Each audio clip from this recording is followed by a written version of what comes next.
And our opening words this morning are by Carl Seaberg. Let there be joy in our coming together this morning. Let there be truth heard in the words we speak and the songs we sing. Let there be help and healing for our disharmony and despair. Let there be silence for the voice within us and beyond us. Let there be joy in our coming together. Spirit of life, may we be reminded of our songs this morning. May we feel connected to that deep and sustaining melody of who we are in this world. May we hear the songs of those around us and learn them by heart, so that we can quietly sing them back to our companions in their dark times, when they feel their songs have gone quiet.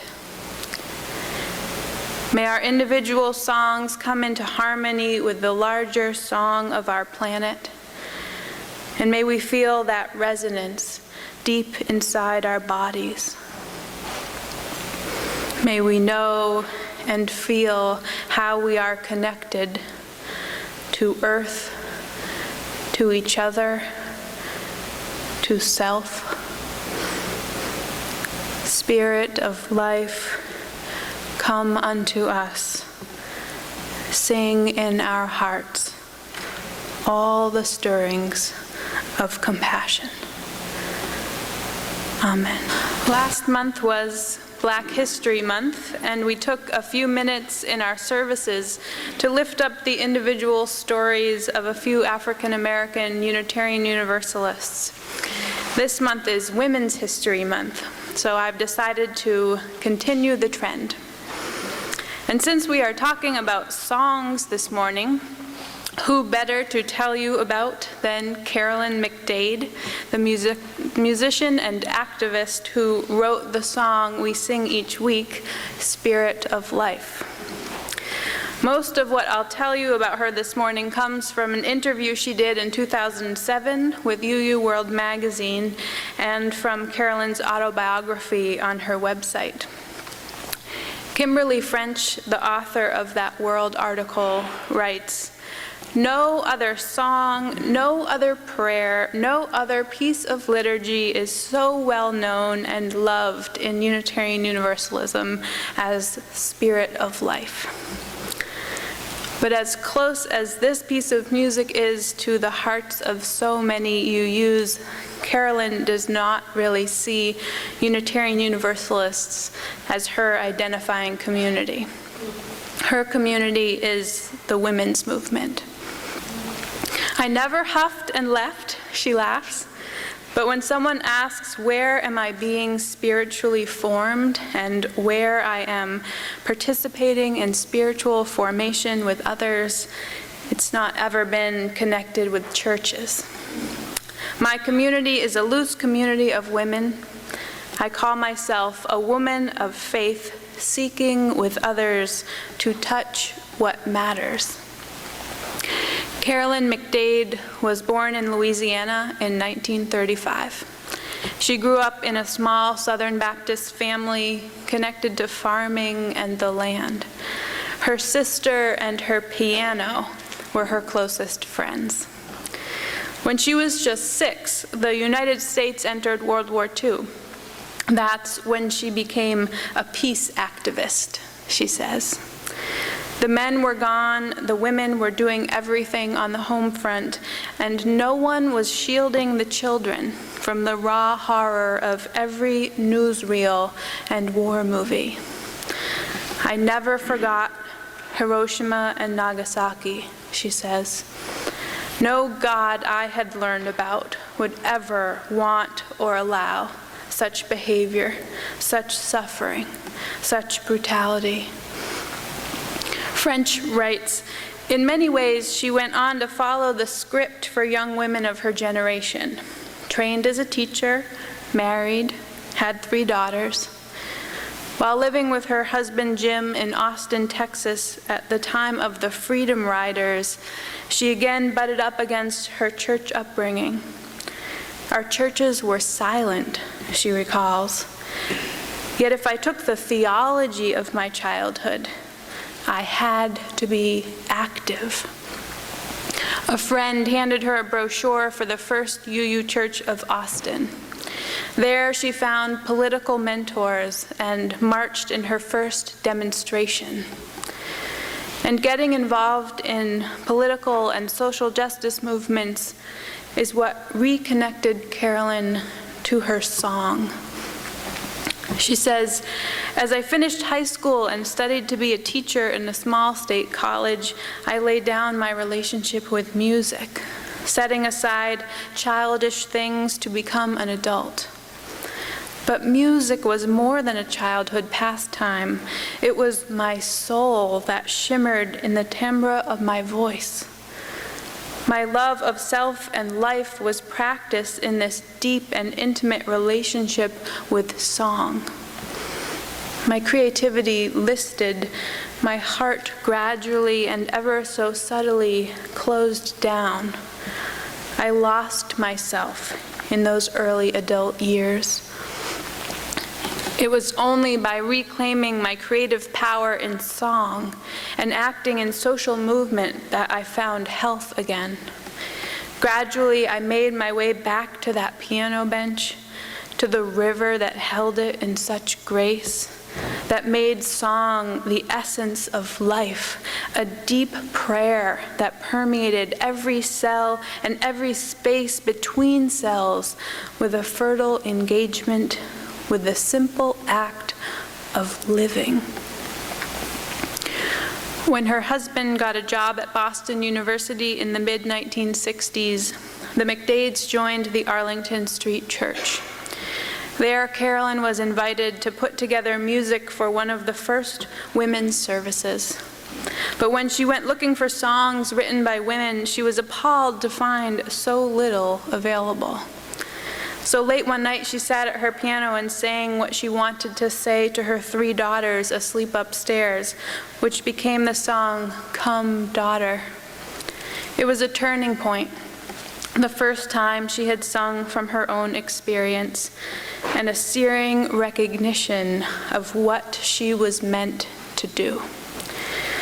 Writing my own song really was the beginning of finding my own way, she says. In the 1980s, McDade became a leader in the movement to oppose U.S. policies in Central America, particularly Nicaragua, El Salvador, and Guatemala. The UU Community Church of Boston invited her to chair its sanctuary committee, challenging U.S. government policy by offering illegal shelter to political refugees. She traveled to Nicaragua and helped clear stones from the land the revolutionary Sandinista government had given to peasants, under constant threat of attack by the U.S.-backed Contras. She traveled around the United States, sometimes on speaking tours, sometimes moving with refugees among safe houses or churches. Her life was intense, with demonstrations, arrests, threats of legal action and violence, infiltration, and endless meetings. Spirit of Life was written at a time when Carolyn was feeling drained and emptied by the work of activism. I was tired, she said, not with my community, but with the world. After yet another long meeting, she returned home late one night, feeling that drain on her heart. I walked through my house in the dark, found my piano, and that was my prayer. May I not drop out. It was not written, but prayed. I knew more than anything that I wanted to continue in faith with the movement. She shared the song with the community of women she organized and sang with, as she still does with all of her songs. Spirit of Life, come unto me, sing in my heart all the stirrings of compassion. Blow in the wind, rise in the sea, move in the hand, giving life the shape of justice. Roots hold me close, wings set me free. Spirit of life, come to me, come to me.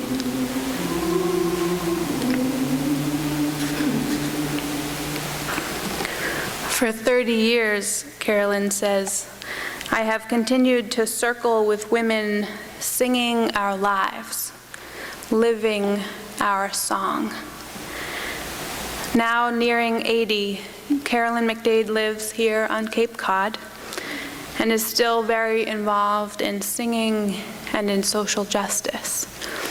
There is so much more to tell you, but I'll end with this. A few years back, some friction heated up between McDade and Spirit of Life enthusiasts. UU members had written several additional verses to sing in their churches. McDade asked them to stop. My feeling was, you need to find your own melody, she said. Don't lose what you want to sing, but find a way to make it yours. May it be so for each of us. Thank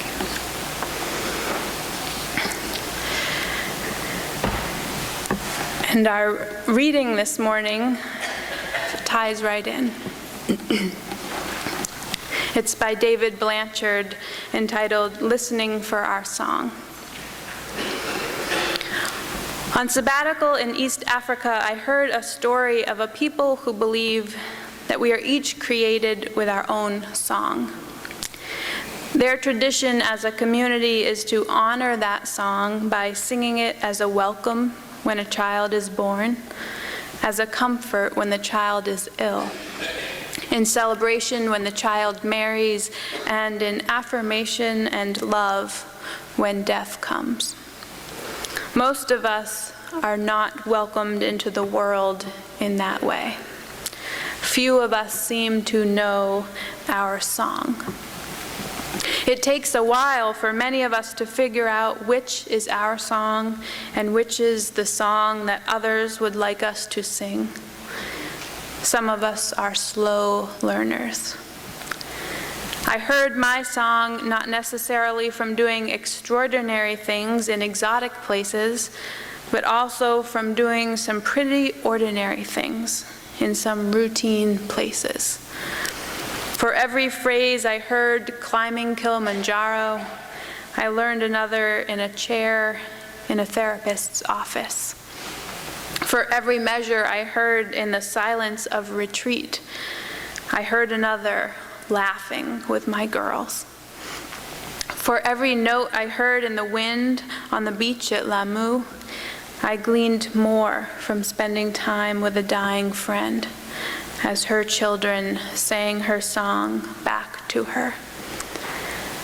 What came to astound me was not that the song appeared, but that it was always there.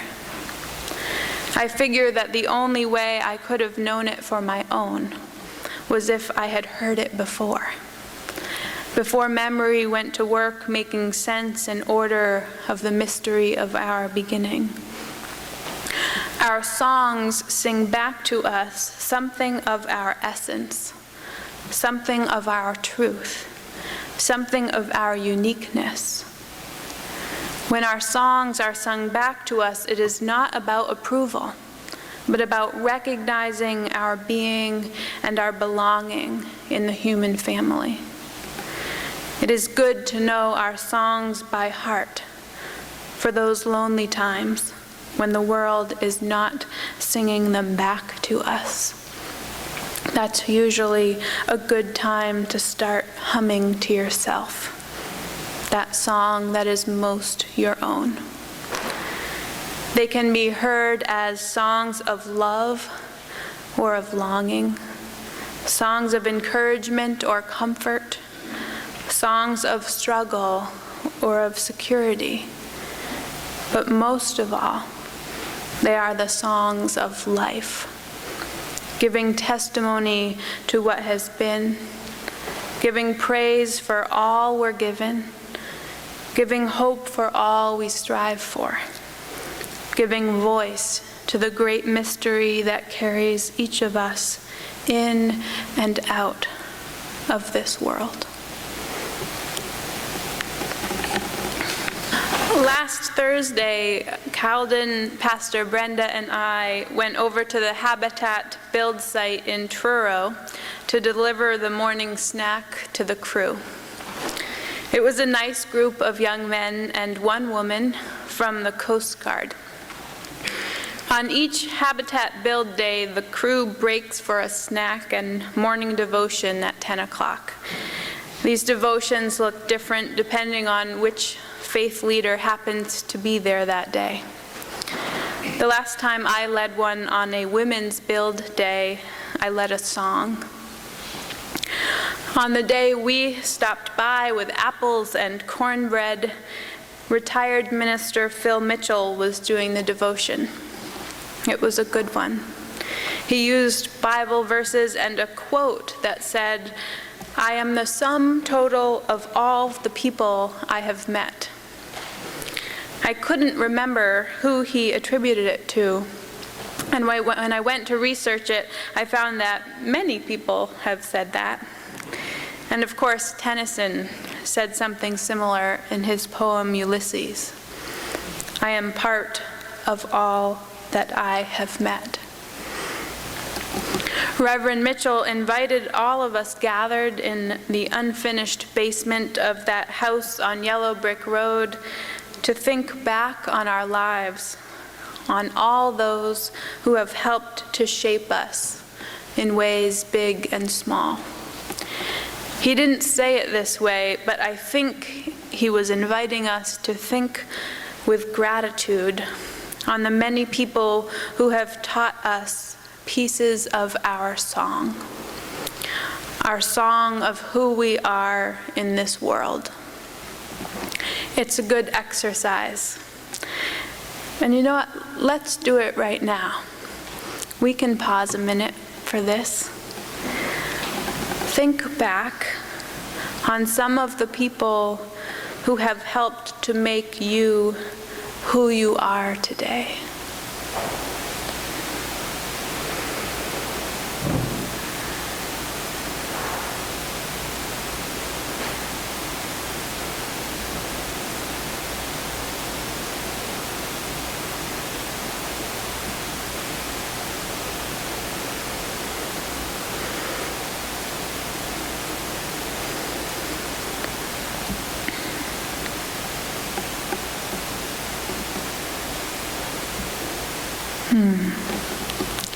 It's nice to bring those people into worship with us.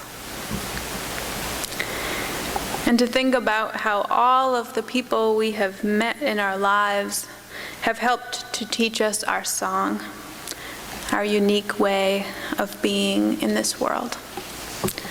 I just love that opening reading from David Blanchard, don't you? Each of us has a song, which is something like our soul, and we can learn bits of it along our journey, and we can lose track of it when we start comparing our lives to the lives of those around us, or when we get separated from our values, or start to lose our voice in the world. It's brilliant. And it has helped me through some hard times.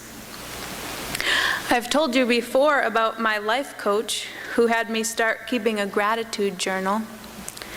I started meeting with her at a time when I had begun to feel disconnected from my true self. My life wasn't matching the lives of those around me, and it was really throwing me off. I began to feel off track, off center. Together, we made a chart with a series of steps on it. These were things I had to work on to get myself back to center. The first one was a sense of grounding. Higher up on another step was opening the voice. I was intrigued when she started talking about the chakras and how if I wanted to, we could do some work with chakras and chanting that was related to the steps that I was working on. One day we were on an empty beach and we stood facing the waves as we intoned these sacred sounds together.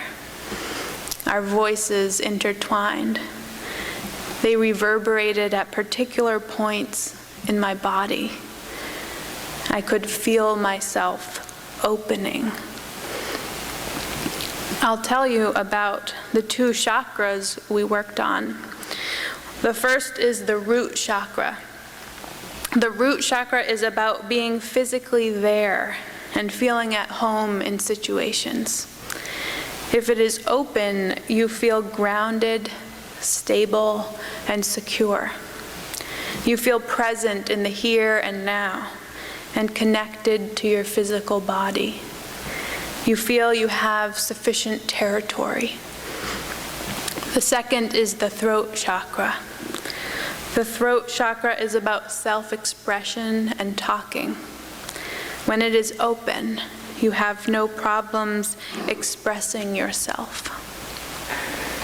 What I didn't realize as we were standing on that beach was that what she was helping me to do that day and all the other days that we met was to find my song again. She was helping me to reconnect with that familiar tune when I had lost track of it. The steps on the chart are steps that I think everyone would benefit a little from working on, increasing a sense of stability and security and rootedness, which I now see as listening for our song. And then finding a way to open the voice in order to share our song more fully with the world.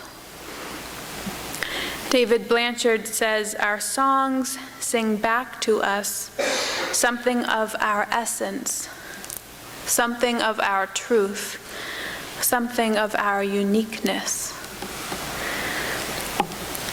A number of years ago, I was the minister of the week at a conference on Star Island, and I decided to share what I learned about chakras with my little lantern-lit congregation. We filled the tiny stone chapel with the sound of our chanting, and again I felt that sense of grounding and opening. Each night for a week, we worshiped together in the little chapel and lived together on the island. I think we were all rejuvenating and getting back in touch with our songs there. Toward the end of the week, I spent some time with a little 4-year-old girl named Isabel. She had a way of describing things that made me smile. I wanted her to walk around with me all day and tell me what she saw in the world, because it was so magical. One night at a bonfire, she was tasting s'mores for the first time. When she got to a burnt part of the marshmallow, she wrinkled her brow and said, "Mummy, it tastes like rotten caramel." At breakfast one morning, her mother was explaining to her that we call the people who work on the island all summer pelicans. It was the pels that were serving us breakfast. "Are we pels?" she asked her mother. "No," her mother explained, "we're not pels. But you know, you could be a pel when you grow up. That might be really neat." Isabel sat in silence for a few moments and then furrowed her brow again. "But Mama, what if I forget?" she asked. "Well then, I can remind you," said her mother. A month later, I found myself at the Fo Guangshan Buddhist monastery in Taiwan. Here, living with the monks and the nuns for a month, here meditating and practicing Tai Chi daily, here keeping silence for an entire week and going on a pilgrimage to the top of a mountain, prostrating every 3 steps. Here, certainly, I would find the answers to the questions of how to live my values and how to connect with and share my soul. But there were some major stumbling blocks.